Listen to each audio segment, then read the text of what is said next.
So Dune Part 2 is out, and I saw it in theaters just moments ago.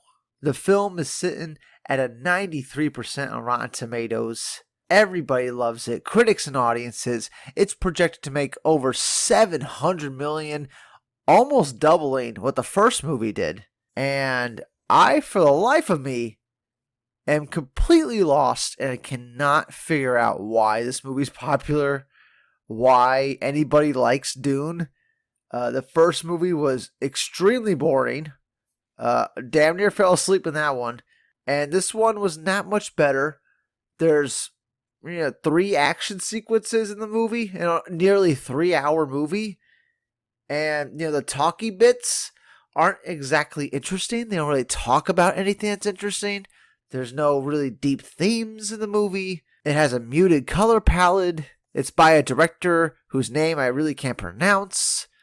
It has a score by Hans Zimmer, probably his worst score, his most unmemorable music score of his entire career. So I'm at a complete loss as to why anybody likes this movie. What I'm saying? I'm bored to tears watching this movie. Why is this movie nearly 3 hours long? Nothing happens in it until the final act of the movie. And even then, nothing surprising happens. Nothing interesting happens. If people are going to get on the sequel trilogy for Star Wars, for Rey Skywalker and how she's perfect and she never loses a fight and how she's a Mary Sue, then we need to get on Dune for doing the same exact thing. The lead character of this movie literally has nothing to overcome. He is a messiah. They call him a messiah over and over. And the whole movie is just him going, yeah, I'm a messiah. Let me show you how much of a messiah I am. That's the whole fucking movie. He's not overcoming anything. And lots of illogical character choices in the movie. Lots of, things that are planted, seeds that are planted that never get brought back to, never get fulfilled, never grow into anything. And I'm just at a complete loss as to why anybody would like this movie. It's the most boring movie, most dull movie you could ever watch. Most uninspired story, most uninteresting characters. But it's not all bad. Here's some good stuff. The cinematography looks great, even though it has a muted color palette and it just all looks the same color-wise. It still looks good. It looks pretty to look at. The acting, top notch. Everybody does a great job for the trash lines they're given. There's nothing deep about any of the lines that are given in this movie. It's quite funny. It's quite funny. But, that's about it. I can't give the movie any props for editing because, there's at least 40 minutes of this movie you can cut out and not lose anything with the plot. The paper-thin plot, mind you. Austin Butler's in this movie playing the villain. He gets a little shine, and then he's dispatched by the end of the movie. So, you built up a villain just to kill him off at the end. And your big Emperor Palpatine villain from, the first movie, the big fat guy, they kill him off in this movie, so, there goes your villains. Who's going to be your villain for the next movie? They didn't really set up anything. But yeah, lots of illogical character moments in this movie. The main lead character. I forget his name because it's not memorable. There's nothing to the character, really. I can't remember his fucking name that they're calling him in the movie. He falls in love with the chick from Spider-Man No Way Home. Which, by the way, why is she popular? Why is she a famous actress? Her acting chops are not that impressive. And she's not, the prettiest thing you've ever seen in your life. I don't understand why she's such a great, renowned actress here that's, put in this movie. Warner Brothers, why did they choose her for this movie? I can understand why they chose Timothy Charlton, whatever his name is. That guy's a great actor. He did an amazing job in the Wonka film. That movie was 10 times better than this movie because you actually feel emotions in Wonka. You'll actually cry in Wonka and you don't feel anything in Dune. The only thing you're feeling is the time passing by as you're watching the fucking movie, as you're constantly checking your watch, waiting for the movie to end. That's Dune, part 2, and part 1 for that matter. These movies are god-awful. But yeah, back to the illogical character moment that happens near the end of the film where the main lead says, all right, I'm going to marry this, betroth myself to this royal princess girl, even though I love this other girl. For what reason? to form an alliance with them, even though the other houses aren't going to recognize you anyway. So what's the fucking point of doing that other than to piss off your love interests that you've established through the whole movie? Which, by the way, they never really established why they love each other. There is no character moment in the movie that shows why these two people love each other, but yet we're supposed to believe they fucking love each other. You know, there's no character development in this fucking movie. You don't care about any of the actions that are happening. Like, what on earth is relatable about any of the characters in this movie? Can anybody answer that in the comments? You know what I'm saying? You have a Mary Sue lead character that he only wins all the time. You know what I'm saying? He is only perfect at everything. His first attempt to wrangle one of these sandworm things, and he does it easily. You know what I'm saying? He fights the badass villain at the end of the film, and he wins. Oh, he gets stabbed a little bit, but you know he's going to win. There is no tension at the end of the film because you know your lead character is not going to die.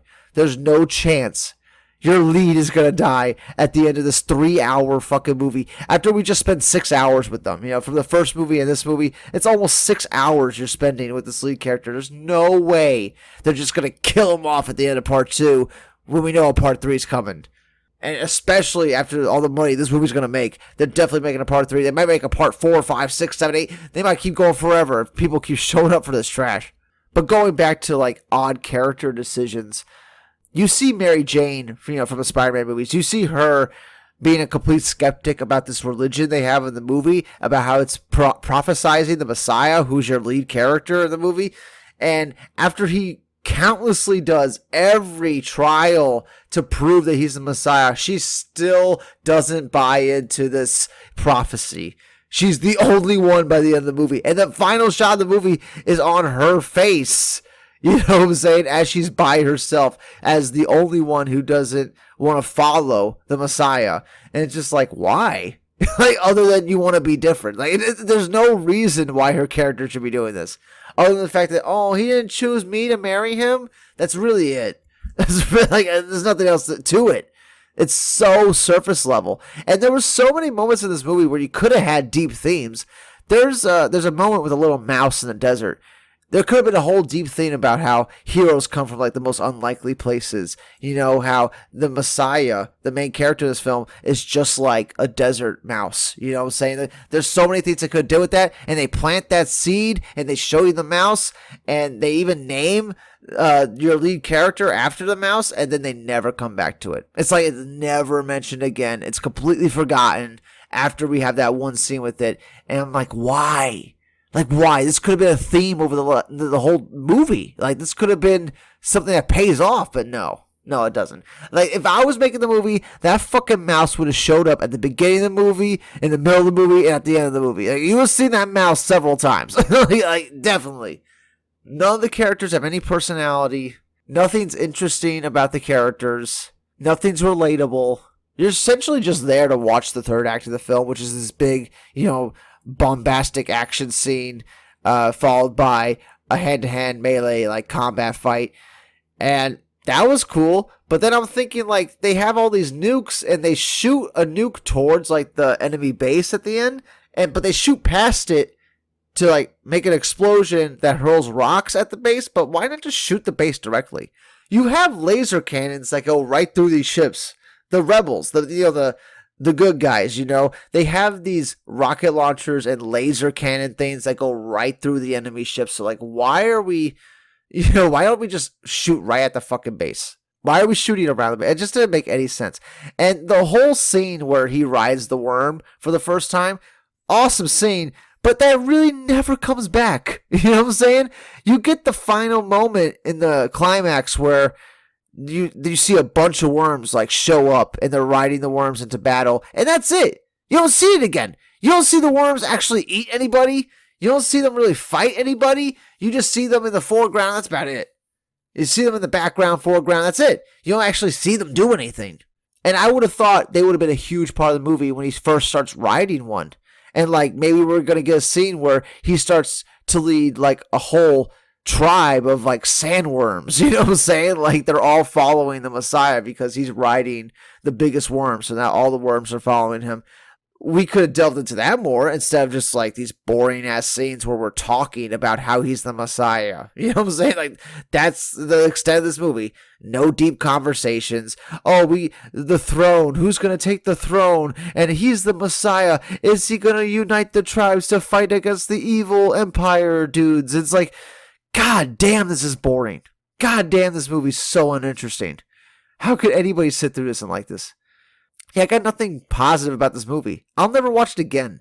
Just like I never watched the first movie again. I watched the movie once in theaters, part 1, never watched it again. I watched part 2 in theaters. I'm never watching it again.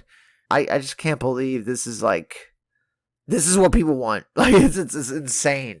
There's nothing going on. And after everybody on the internet bitches about the Mary Sue in Star Wars, we get another Mary Sue in Dune that's perfect at everything and wins all the time, and everyone's just fucking fine with it. y'all you idiots are just fucking fine with it. Like, you know what I'm saying? Like, God, people are just hypocritical pieces of shit out there.